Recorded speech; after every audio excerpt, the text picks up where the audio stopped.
Halo pemirsa setia Jember 1 TV dimanapun Anda berada, bahagia sekali saya Prima Ervantari dapat kembali hadir menemani aktivitas Anda pada kesempatan kali ini dalam acara Tajam Dialog.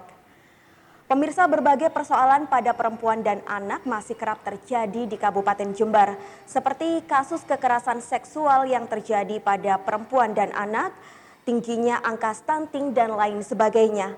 Bagaimana peran dan upaya DP3AKB Jember dalam hal memberikan pemberdayaan dan juga melindungi para perempuan dan anak? Kita akan bahas selengkapnya hanya di Tajam Dialog bersama DP3AKB Jember.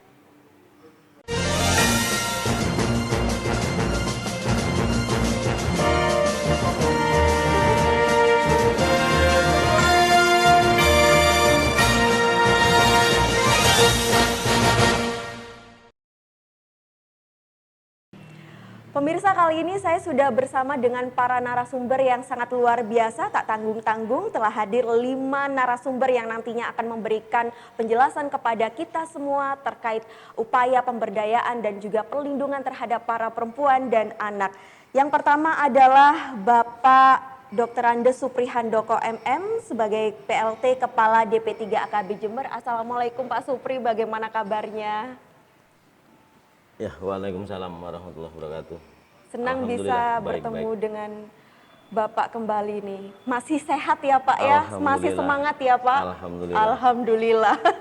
Baik, ini kemudian bisa Pak Supri yang memperkenalkan atau saya yang memperkenalkan ini Pak? Silahkan Mbak Prima. Saya saja. Baik. Narasumber yang kedua pemirsa ada Bapak Dr. Andes Joko Sutriswanto. Beliau merupakan Kabid Perlindungan Anak. Kita sapa. Assalamualaikum Pak Joko, bagaimana kabarnya? Waalaikumsalam warahmatullahi wabarakatuh. Alhamdulillah baik sekali. Baik sekali, sehat ya Pak? Alhamdulillah sehat. Baik, mic-nya bisa digeser Bapak. Saya ingin menyapa narasumber yang ketiga. Beliau adalah Bapak Anto Budi Nugroho SE, Kabid Keluarga Berencana dan Keluarga Sejahtera. Assalamualaikum Pak Anto, bagaimana kabarnya? Waalaikumsalam warahmatullahi wabarakatuh. Alhamdulillah sehat-sehat. Sehat luar biasa ya Pak ya. Baik, kabar yang baik. Nah ini kalau yang nomor 3 nggak usah digeser Pak mic-nya. Berikutnya narasumber yang keempat adalah Bapak Dr. Andes Indro Wahyono MSI. Beliau merupakan Kabid Pengendalian Penduduk dan Advokasi Penggerakan dan Informasi. Assalamualaikum Pak Indro, bagaimana kabarnya? Waalaikumsalam warahmatullahi wabarakatuh. Kabar baik Mbak? Kabar baik, alhamdulillah. Nah yang terakhir ini, narasumber yang terakhir beliau adalah Bapak Setio Arlianto SP yang biasa disapa Pak Yoyo. Beliau merupakan Kasubag Umum dan Kepegawaian. Assalamualaikum Pak Yoyo. Nah mic-nya bisa digeser. Waalaikumsalam warahmatullahi wabarakatuh. Salam. Sehat Mbak? Alhamdulillah. Sepertinya kelima narasumber yang hadir pada kesempatan kali ini sehat semua dan kompak ya menggunakan batik ini. Ya semoga memang demikian ya Pak ya. Nah ini saya ingin bertanya kepada Pak Supri Handoko ini untuk mengawali segmen awal ya Pak ya.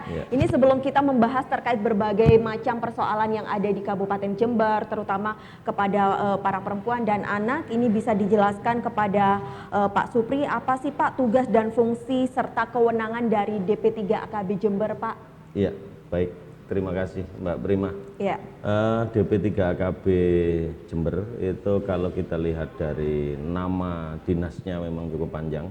Dinas Pemberdayaan Perempuan, Perlindungan Anak dan Keluarga Berencana Kabupaten Jember. Jadi di situ kami sengaja mengusung jargon Wiswayai Jember Bangga. Itu maksudnya adalah Wiswayai Jember membangun keluarga Mbak Prima. Karena keluarga ini adalah sumber dari segala persoalan. Di mana di situ ada perempuan di dalamnya, perempuan ini harus berdaya karena yang bisa melahirkan generasi ini adalah perempuan.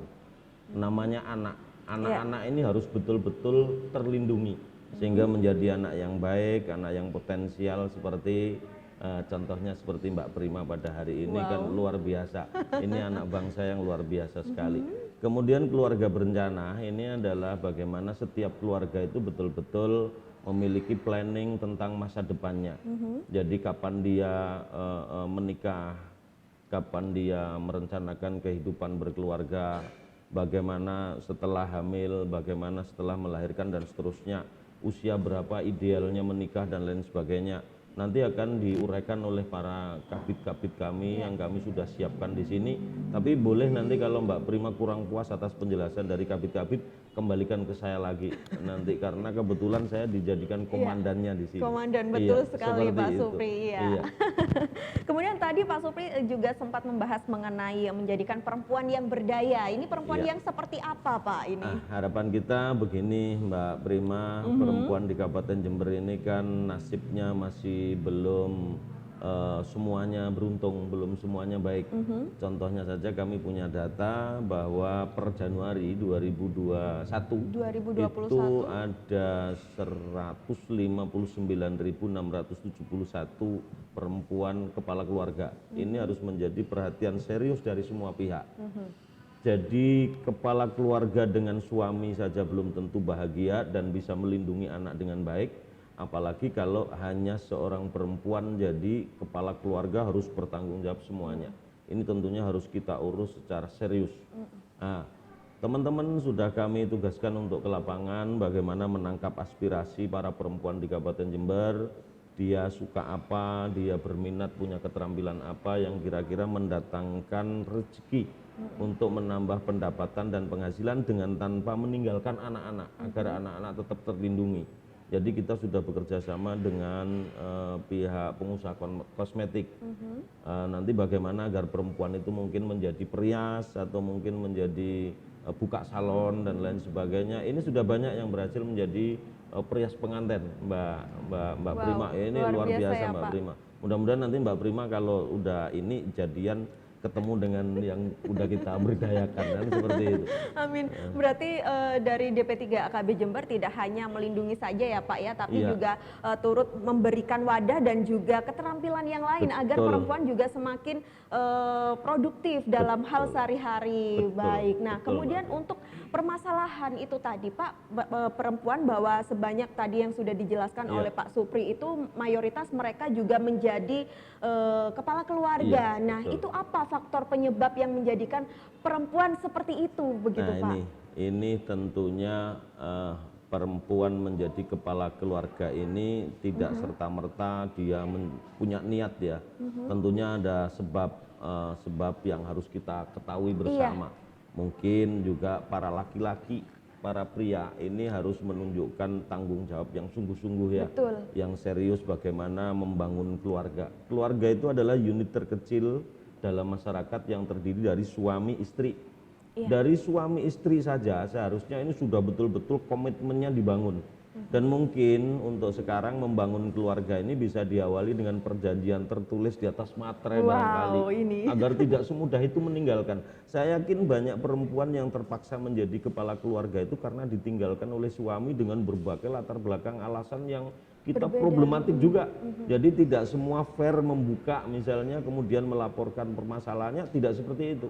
Padahal sebetulnya kalau mereka melaporkan kita juga akan bantu. Kita sudah punya PPT, Pusat Pelayanan Terpadu, jadi setiap yang melapor kita akan bantu urus permasalahannya seperti apa, kita upayakan sampai selesai. Itu terkait dengan perempuan di Kabupaten Jember harus betul-betul berdaya, seperti itu Mbak Prima. Berarti ini tadi respon dari Pak Supri juga ada kaitannya dengan keluarga berencana ya Pak ya, adanya perjanjian pranikah sebelum melakukan atau melaksanakan pernikahan. Nah, kemudian permasalahan lain yang dialami oleh perempuan dan juga anak, salah satunya adalah kekerasan yang terjadi pada perempuan dan anak. Nah, ini yang ada di Kabupaten Jember bagaimana Pak Supri?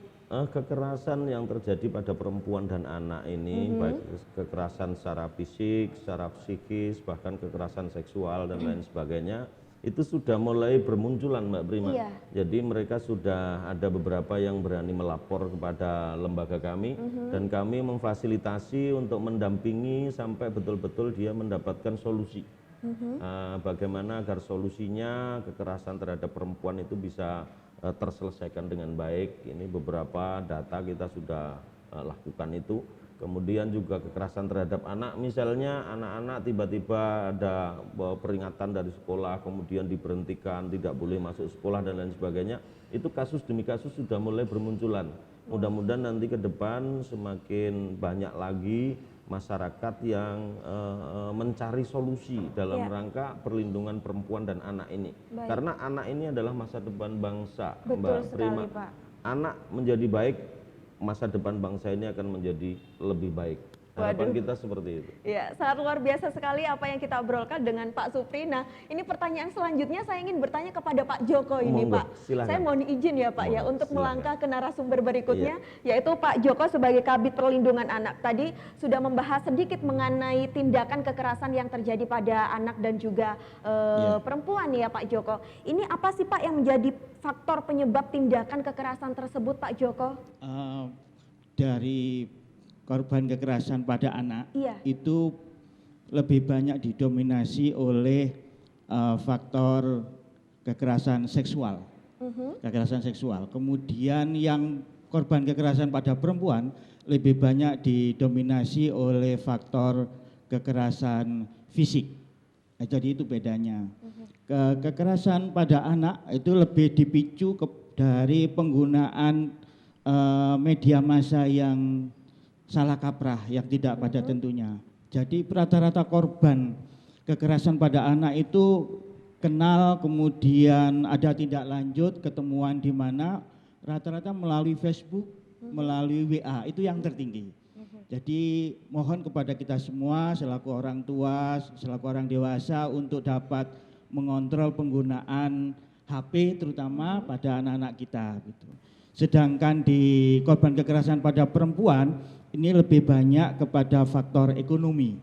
Faktor apalagi pada kondisi pandemi sekarang ini, jadi mungkin kesulitan mencari ekonomi yang baik sehingga terjadi kekerasan. Begitu Mbak Prima. Baik, lalu edukasi seperti apa, Pak, atau perlindungan seperti apa yang dapat diberikan kepada anak ataupun kepada perempuan dari DP3 AKB Jember, Pak Oke. Joko? Kita memberikan sosialisasi pada semua stakeholder, termasuk kita kerjasama dengan perguruan tinggi di mana adik-adik mahasiswa itu mengedukasi masyarakat di wilayah KKN mereka. Iya. Ada juga yang di luar program KKN dari adik-adik mahasiswa, misalnya program kemanusiaan, itu juga mengedukasi masyarakat. Kami juga koordinasi dengan teman-teman lembaga masyarakat dan pegiat kelompok pegiat perempuan dan anak, termasuk teman-teman dari tokoh lintas masyarakat maupun tokoh lintas agama, begitu. Jadi kami bekerja sama dengan perempuan atau wanita Katolik, dengan orang-orang gereja, orang Hindu, Buddha dan sebagainya, termasuk Sabto Dharmo, aliran kepercayaan. Iya. Begitu Mbak Prima. Baik, itu bentuk sosialisasi atau edukasinya seperti apa, Pak Joko? Rata-rata mereka mengundang kami untuk memberikan sosialisasi pada masyarakat yang menjadi sasaran. Kemudian kami mensosialisasikan berkaitan dengan pelaksanaan Undang-Undang 35 2014 tentang perlindungan anak. Kemudian Undang-Undang 23 2004 tentang penghapusan KDRT. Dan rencana ke depan Jember akan mempunyai Perda Kabupaten Layak Anak sesuai dengan Perpres 25 2021. Ya. Itu yang paling membanggakan bagi kami. Iya. Baik, kemudian untuk upaya perlindungannya seperti apa, Pak Joko?